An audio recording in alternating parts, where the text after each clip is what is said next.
नमस्कार, स्वागत है आप सबका हमारे खास कार्यक्रम देश देशांतर में। मैं हूं कवीन सचार।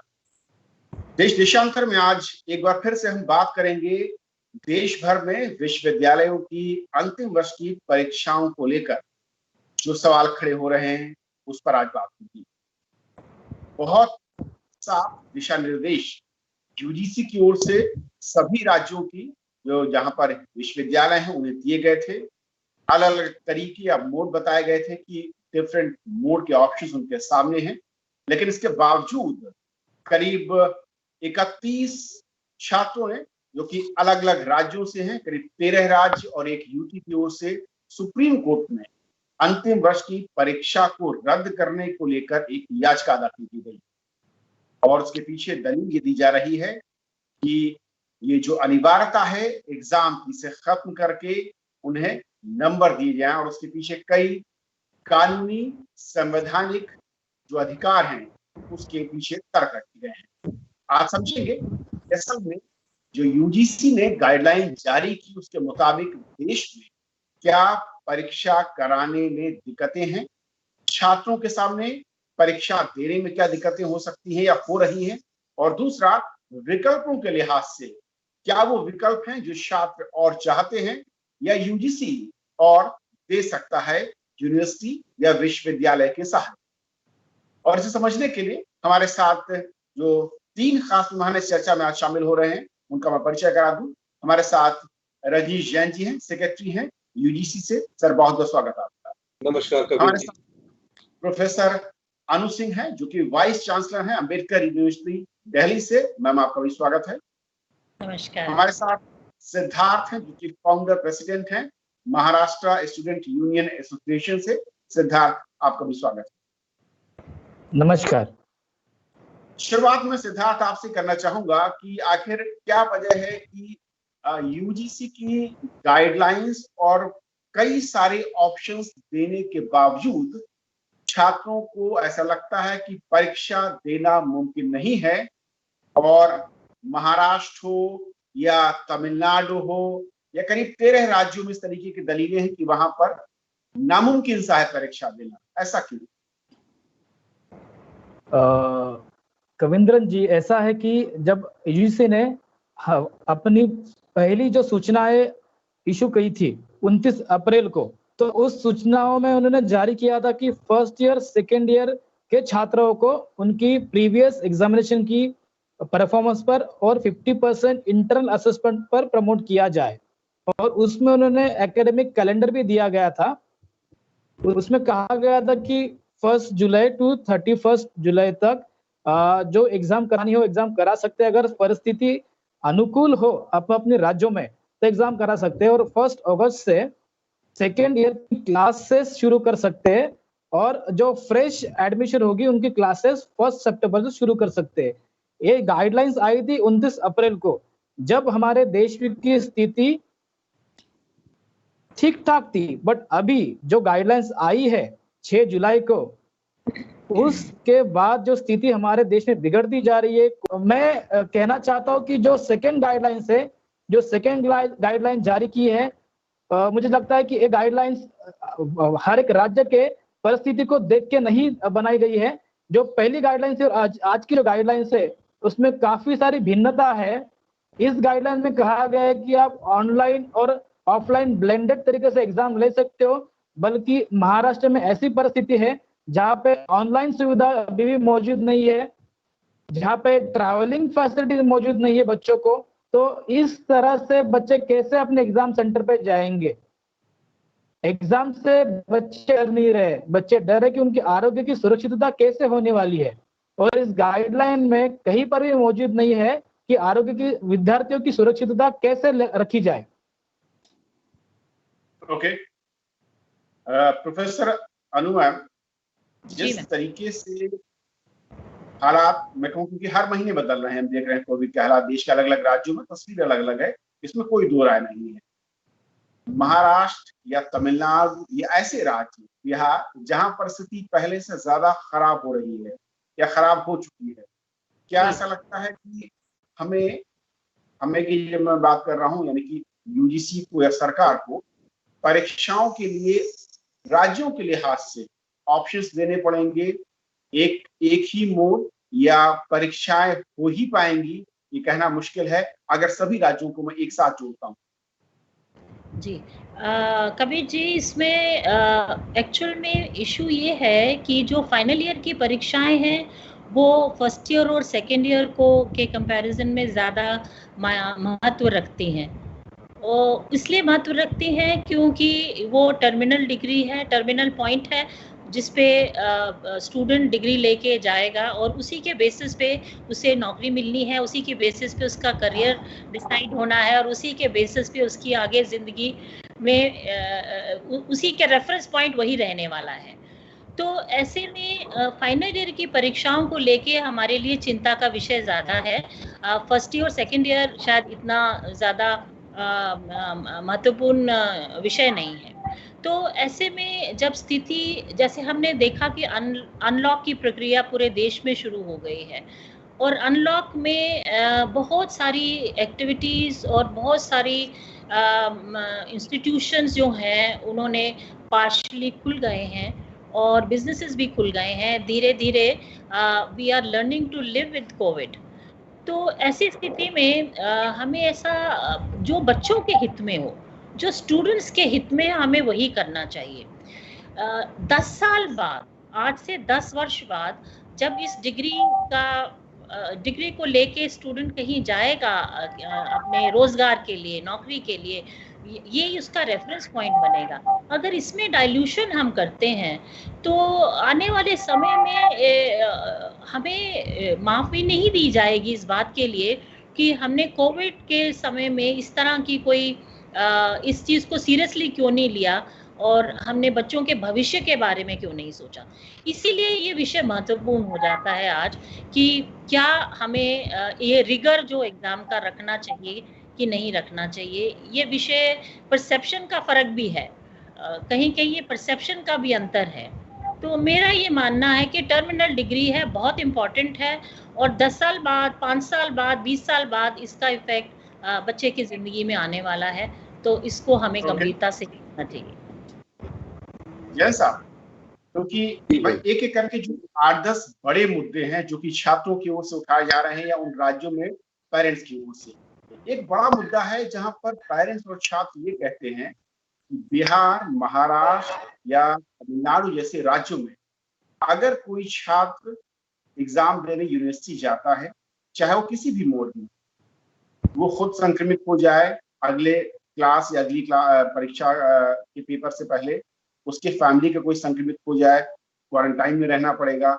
ऐसे में ये कैसे मुमकिन है कि वहां पर वो छात्र बाकी परीक्षाएं कंटिन्यू कर पाएगा? ऐसे में क्यों ना उन्हें दूसरे जैसे कि फर्स्ट ईयर और सेकेंड ईयर के छात्र हैं उनकी तरह एवरेज मार्क्स के साथ दे दिया जाए मार्क्स।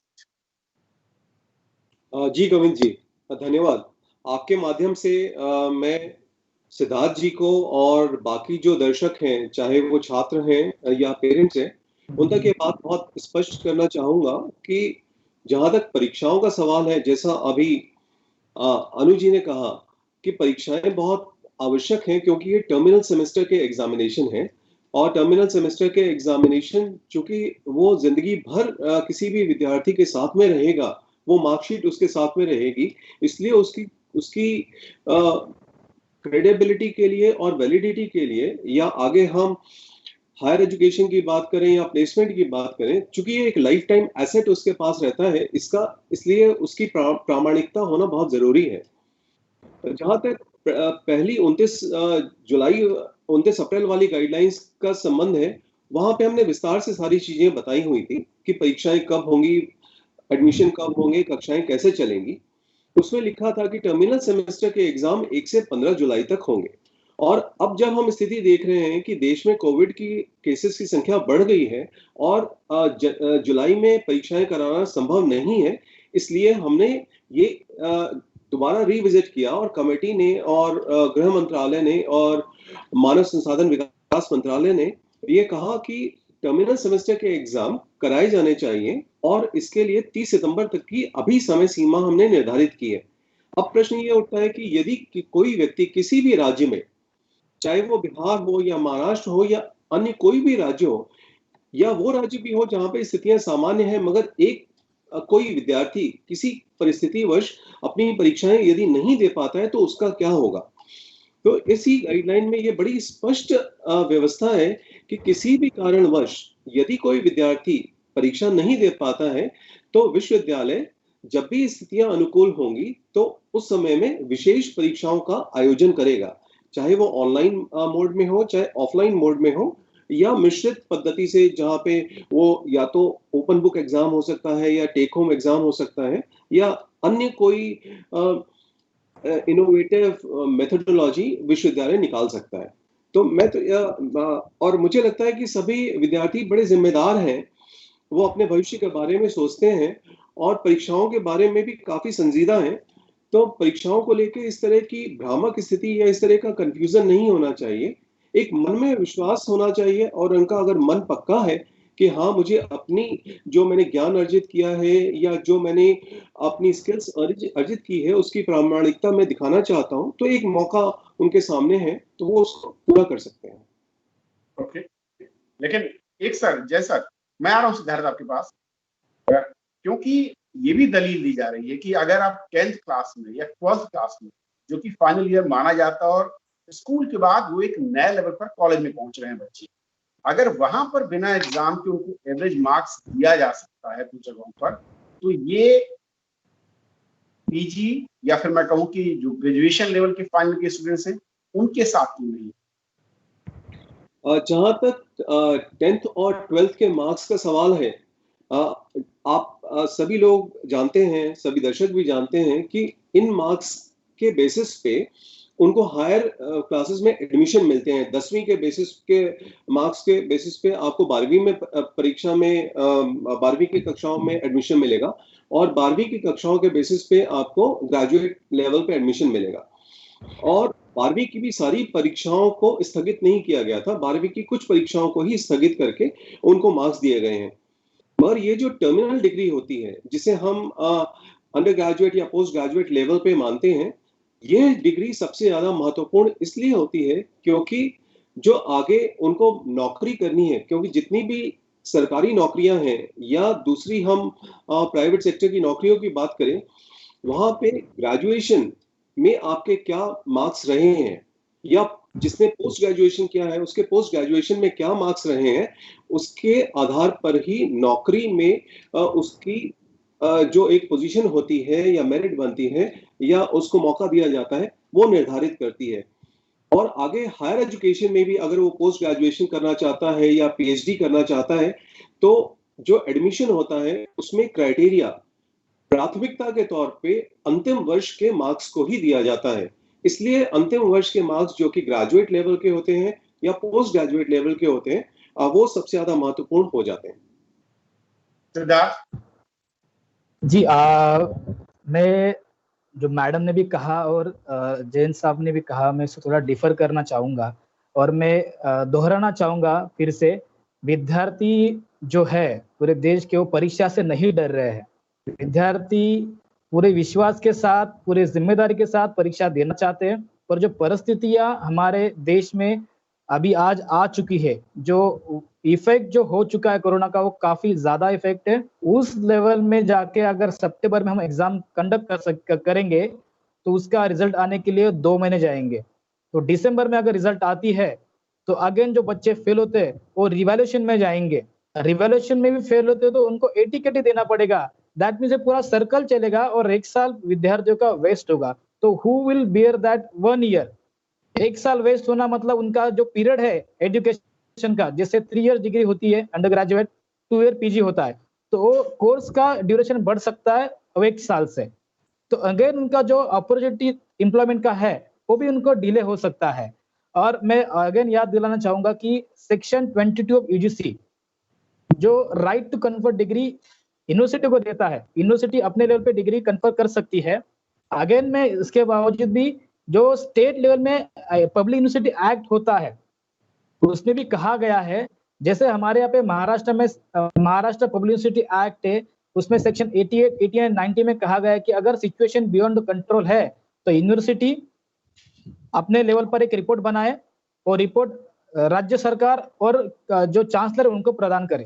कि 2009 में यूजीसी ने एकेडमिक और एडमिनिस्ट्रेटिव रिफॉर्म्स किए थे under former chairman mister Sukhdev Thorat, और उसमें हमने एग्जामिनेशन में इवैल्यूएशन पैटर्न में काफी सारे बदलाव किए थे, और हमने कंटिन्यूएशन इंटरनल इवैल्यूएशन ला लेते। तो integration of the evaluation pattern, जैसे सीबीसीएस से हमने जब 24 अप्रैल को और 21 अप्रैल को यूजीसी को एक निवेदन दिया था, और उस निवेदन में कहा गया था कि वेरियस इवैल्यूएशन पैटर्न हमारे पास अवेलेबल है।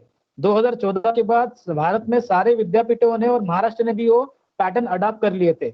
सीबीसीएस ग्रेडिंग पैटर्न से, जिसके 9 पॉइंट स्केल सिस्टम है जो ईच सेमेस्टर को इक्वल इंपॉर्टेंस प्रदान करता है, मैं फिर से दोहरा रहा हूँ, जो ईच सेमेस्टर को इक्वल इंपॉर्टेंस प्रदान करता है। जैसे जैन साहब ने कहा कि जो फाइनल सेमेस्टर फाइनल एग्जाम होती है उसकी वैल्यू ज्यादा होती है, पर यहाँ पर अभी सारे सेमेस्टर का कॉम्बिनेशन क्यूमुलेटिव मार्क्स ग्रहित किया जाता है फर्दर एजुकेशन के लिए। ओके, मैं इसका जवाब लेता हूँ। Valid point. जी जी, यस सर। दो चीजें, एक तो ये कि जो ऑप्शंस आपने दिए हैं वो इसलिए कि छात्रों को बेहतर विकल्प मिल पाए, और स्थितियां अगर अनुकूल नहीं तो दोबारा मौका मिले। लेकिन इसका साइड इफेक्ट ये भी हो सकता है, जिसका सिद्धांत जिक्र कर रहे हैं कि डिले हो जाता है, डिले और हो सकता है, और ये जो कि जुलाई तक मार्कशीट या एग्जाम फाइनल होने थे वो सितंबर, अक्टूबर या दिसंबर तक चल सकते हैं। कुछ राज्यों में जो खबरें आ रही है कि कहीं पर 8 दिन, कुछ शहरों में 10 दिन, कहीं पर 15 दिन के लॉकडाउन के अनाउंसमेंट हो रहे हैं। अगर ये बढ़ते हैं तो वहां पर डिले और ज्यादा होगा।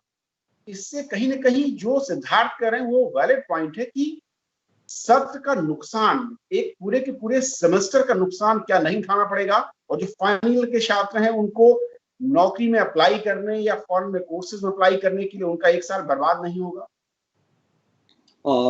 जी गोविंद जी, जहां तक जो प्रश्न सिद्धार्थ जी ने उठाया है और जिसकी आप चर्चा कर रहे हैं कि सत्र में विलंब होगा या छात्रों का समय का नुकसान होगा, तो हमें इस बात को भी समझना होगा कि यह एक बहुत ही असाधारण और बहुत ही एबनॉर्मल तरह की स्थिति है, जो कि न केवल भारत में है बल्कि वैश्विक स्थिति है, जहां पे जो भी निर्णय लिए जा रहे हैं वो वस्तु परिस्थिति को देखने के बाद ही निर्णय लिए जा रहे हैं।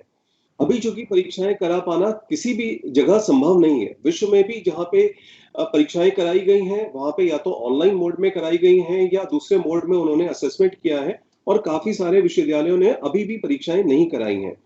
जहां तक सत्र के देर से शुरू होने का सवाल है, मान लीजिए यदि परीक्षाएं सितंबर में होती हैं, रिजल्ट अक्टूबर में आते हैं, एडमिशन नवंबर या दिसंबर में होते हैं, तो ये एक संभावना हो सकती है कि लगभग 6 महीने देरी से सत्र शुरू होगा।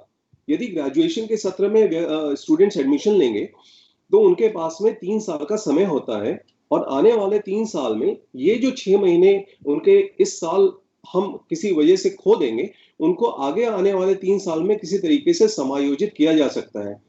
इसी तरीके से पीजी में जो एडमिशन लेंगे, अगर उनका सत्र डिले होता है तो हमारे पास 2 वर्षों का समय है, जहां और 2 वर्षों के समय में ये 6 महीने का समय कुछ हद तक या काफी हद तक समायोजित किया जा सकता है। जहां तक छात्रों के नौकरी का सवाल है, नौकरी काफी सारी नौकरियों में जहां पे प्लेसमेंट होना था वो प्लेसमेंट काफी सारी जगह ऑलरेडी हो चुका है, मगर काफी सारी जगह प्लेसमेंट्स अभी भी नहीं हुए हैं, और वो प्लेसमेंट ग्रेजुअल तरीके से हो रहे हैं, और जैसे जैसे विद्यार्थियों के रिजल्ट निकलते जाएंगे उस हिसाब से उनके प्लेसमेंट्स होते जाएंगे। क्योंकि इंडस्ट्री में भी अभी लॉकडाउन है, इंडस्ट्री भी अभी काफी सारी वो अभी उन्होंने अपने प्लेसमेंट्स को या तो डेफर किया हुआ है या डिले किया हुआ है। और जहां तक हम विदेश में जाने वाले छात्रों की अगर हम बात करें जो फॉरेन यूनिवर्सिटीज में एडमिशन लेते हैं, वहां पे भी उनके पास में 2 सेमेस्टर्स के ऑप्शन रहते हैं। यदि वो सितंबर वाले यानी कि यदि वो फॉल सेशन में एडमिशन नहीं ले पाते हैं तो उनके पास में जनवरी या फरवरी में एक और मौका मिलता है एडमिशन का। तो इंटरनेशनल स्टूडेंट्स के पास भी इंटरनेशनल यूनिवर्सिटीज में 2 बार एडमिशन के ऑप्शंस रहते हैं। क्योंकि ये असामान्य परिस्थितियां हैं, इसलिए कुछ निर्णय जो कि विशेष निर्णय होते हैं परिस्थितिवश, और वो निर्णय लिए जाते हैं, और ये सारी परिस्थितियों को ध्यान में रखते हुए लिए गए। मैम, मैं प्रैक्टिकल दिक्कत जो कुछ और चीजें हैं, क्योंकि बहुत सारे पेरेंट्स ने मेरे पास सवाल भेजे हैं, और आप डीयू की यूनिवर्सिटी में वीसी हैं, महाराष्ट्र, तमिलनाडु, नॉर्थ ईस्ट या बिहार का एक बच्चा जो कि डीयू में पढ़ता है, आने जाने का फिलहाल इस वक्त साधन नहीं है और वो किराए पे दिल्ली में अगर रहता है, उसे कोई भी मकान मालिक अपने किराएदार को दोबारा रखने को तैयार नहीं है हाल के कुछ महीनों से। वो कैसे दिल्ली में आकर एग्जाम दे पाए?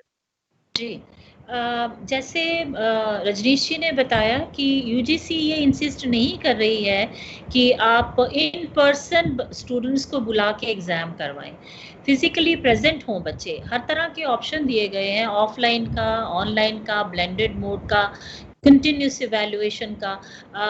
मैं अम्बेडकर यूनिवर्सिटी दिल्ली से हूँ, तो हमने अपने बड़े टाइम से अपना सत्र पूरा किया है और टाइमली हमने रिजल्ट निकाल दिया है और हमने टाइमली एडमिशन प्रोसेस शुरू कर लिया और टाइमली ही हम नेक्स्ट सेशन हम 4 अगस्त से शुरू करने जा रहे हैं। इसमें जो प्लानिंग रही हमारी यूनिवर्सिटी की, वो हमने बहुत ही स्ट्रैटेजिकली ये समझते हुए कि सिचुएशन खराब होगी, हम इसको फोर्सी कर ही रहे थे और हमने ऑनलाइन क्लासेस इस तरह से लगाई immediately, without failing, without wasting time.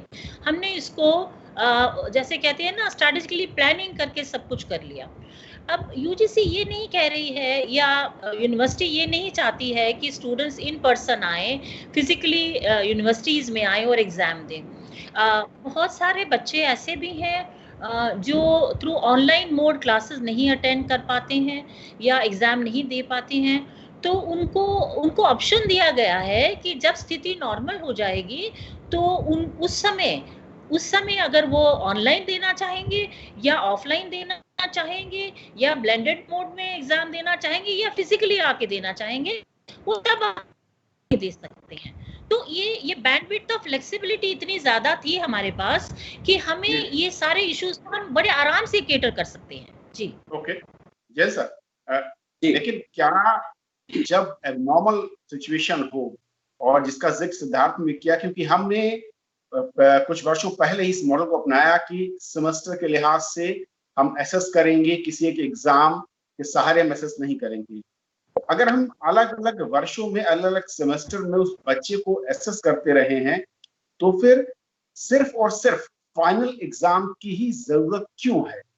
क्यों बच्चों के पेरेंट्स ये कह रहे हैं कि हम अपने बच्चों को, अपने लाडलों को रिस्क में डालते हुए किसी शहर में, चाहे वो ऑफलाइन या ऑनलाइन का मोड हो, वहां पर भेजें? क्योंकि बहुत सारे देश के इलाके ऐसे हैं जहां पर अभी भी डिजिटल तकनीक की पहुंच नहीं है। ये मानना पड़ेगा, हम सब मानना पड़ेगा ये बात। यस जी जी कविन जी, जहां तक एग्जाम की बात है, मैं एक बार पुनः इस बात को कहना चाहूंगा, जो सीबीसीएस की बात आपने कही, जहां पे हर सेमेस्टर में एग्जाम कंटिन्यूअस असेसमेंट होता है।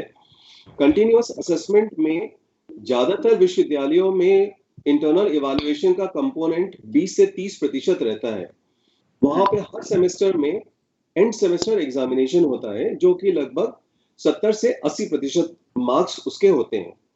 प्रीवियस के सेमेस्टर्स के मार्क्स को अगर हम कंसीडर करें तो हम ये पाते हैं कि छात्रों ने अपना प्रदर्शन किया, मगर अभी भी उसका अंतिम सत्र बाकी है और काफी सारे छात्र इस उम्मीद में भी रहते हैं कि यदि वो किसी कारण से किसी भी सेमेस्टर में कहीं पीछे रह गए हैं तो अंतिम सेमेस्टर उनके पास में ये एक आखिरी मौका है जहां पे वो अपना अच्छा प्रदर्शन करके बेहतर मार्क्स स्कोर कर सकते हैं। न केवल ये, बल्कि अंतिम सत्र की परीक्षाओं को कराने के बाद में एक पूरा परिदृश्य हमारे सामने आता है कि उसका ओवरऑल असेसमेंट कितना रहा है, जो कि हमारे पास में प्रीवियस सेमेस्टर के मार्क्स के बेसिस का अगर हम एवरेज लेंगे तो वो हमारे सामने वो ठीक तरीके से प्रस्तुत नहीं हो पाएगा। और मैंने पहले भी कहा है कि ज्यादातर विश्वविद्यालय अंतिम सत्र के मार्क्स को काफी ज्यादा इंपॉर्टेंस देते हैं, वेटेज देते हैं, इसलिए भी अंतिम वर्ष के मार्क्स का होना काफी आवश्यक हो जाता है। और जैसा अनु मैडम ने पहले भी कहा कि यदि हम आज से 10 साल बाद की कल्पना करें और 10 वर्ष बाद में जब हमारे पास में डिग्री होगी और वो इस तरीके से डिग्री होगी कि आपके फाइनल सेमेस्टर में बच्चों को प्रमोट किया गया था और उस प्रमोशन के दौरान आपकी एक कोविड वाली डिग्री आपके हाथ में है, जहां पे प्रमोटेड स्टूडेंट की डिग्री है, तो उस केस में शायद हम उसको जस्टिफाई नहीं कर पाएंगे और हम ही को क्वेश्चन किया जाएगा कि आपने इस तरह का निर्णय क्यों लिया। ओके, सिद्धार्थ, क्योंकि वक्त खत्म हो रहा है, मैं चाहूंगा लास्ट में आपसे एक रिएक्शन कि तमाम विकल्प, आप लोगों की चिंताएं, स्टूडेंट्स की, पेरेंट्स की चिंताएं, रास्ता हो क्या सकता है अगर एग्जाम देना ही है? क्या रास्ता और बेहतर ऑप्शंस आप लोग चाहते हैं? जी, धन्यवाद जी कविन जी। हमने पहले भी 24 अप्रैल को हमने खत लिखा था, निवेदन लिखा था, उसमें ऑप्शंस दिए थे और ऑप्शंस यूजीसी के सारे एक्ट, रिफॉर्मेशंस, उनके जितने भी सर्कुलर्स है उनको मद्देनजर उनको स्टडी करने के बाद ही दिए थे। जैसे मैं कह चुका हूँ कि हमारे पास बहुत सारे इवैल्यूएशंस के पैटर्न अवेलेबल है जो यूजीसी ने क्रिएट कर चुके हैं पहले। जैसे क्यूमुलेटिव ग्रेडिंग पॉइंट इंडेक्स, जो हर बच्चे को एक एक ग्रेड मिलता है और एंड में उसका ग्रेड ऐड हो जाता है, तो ग्रेडिंग भी हम कर सकते हैं। अभी हम 29 अप्रैल की गाइडलाइन देखेंगे, अगर हम 6 जुलाई की गाइडलाइन देखेंगे कि वहां पर यूनिवर्सिटी ने पूछा है कि असेसमेंट यूनिवर्सिटी ने करना चाहिए, यूनिवर्सिटी ने प्रिपेयरनेस प्लान भी होना चाहिए, बच्चों को रेसिडेंशियल जोन का ज्ञान भी होना चाहिए। तो ऑफलाइन एग्जाम्स तो यहाँ पे हो नहीं सकते, जो परिस्थितियां आप अपने राज्यों में है। जो बच्चे ऑनलाइन की जो अपेक्षा कर रहे हैं, तो ऐसे भी कुछ सारे रिमोट विलेजेस है, उसमें वहां पर ऑनलाइन सुविधा भी नहीं जा रही है। तो हम चाहते हैं कि यूजीसी और मिनिस्ट्री ऑफ होम अफेयर्स और एमएचआरडी रिविजिट करे और अपने सारे इवैल्यूएशंस के जो पैटर्न है उसको अगेन एक बार देखे और विद्यार्थियों के हित में निर्णय दे। और मैं बताना चाहूंगा, जैसे मैडम ने भी कहा और सर ने भी कहा कि जो बच्चे 8 साल के बाद अपनी डिग्री को देखेंगे, एक कोविड डिग्री है, तो मैं डिफर कर सकता हूँ, because first year second year विद्यार्थियों को प्रमोट किया गया है ताकि उनके भी सेमेस्टर उतनी ही इंपॉर्टेंट जितनी फाइनल सेमेस्टर इंपॉर्टेंट होती है। और गाइडलाइंस में कहीं पर भी फाइनल सेमेस्टर एग्जामिनेशन कंडक्ट करना ऐसा लिखा नहीं है, टर्मिनल लिखा है और इंटरमीडिएट लिखा है। तो मैं फिर से दोहराना चाहूंगा आपके माध्यम से कि जो अभी समझो जो पेरेंट्स है उनको सिंगल चाइल्ड है और एग्जाम के दौरान उसकी मौत होती है, तो उसके जिम्मेदार कौन होगा? 8 साल के बाद उसके पेरेंट क्या देखेंगे कि भाई हमारा बच्चा कोविड में एग्जाम के लिए गया था और वापस ही नहीं आया घर पे, तो उन फैमिली को क्या महसूस होगा? तो मैं दोबारा सारे विद्यार्थियों की तरफ से मैं निवेदन करना चाहता हूँ यूजीसी को, जैन साहब को और एमएचए को और एमएचआरडी को और मोदी सर को भी मैं इस जरिए से मैं निवेदन और रिक्वेस्ट करना चाहता हूँ कि आप विद्यार्थी हित का पूरा ध्यान रखें और अगेन आपके गाइडलाइंस को रिविजिट करें और सारी बातें ध्यान में रखें।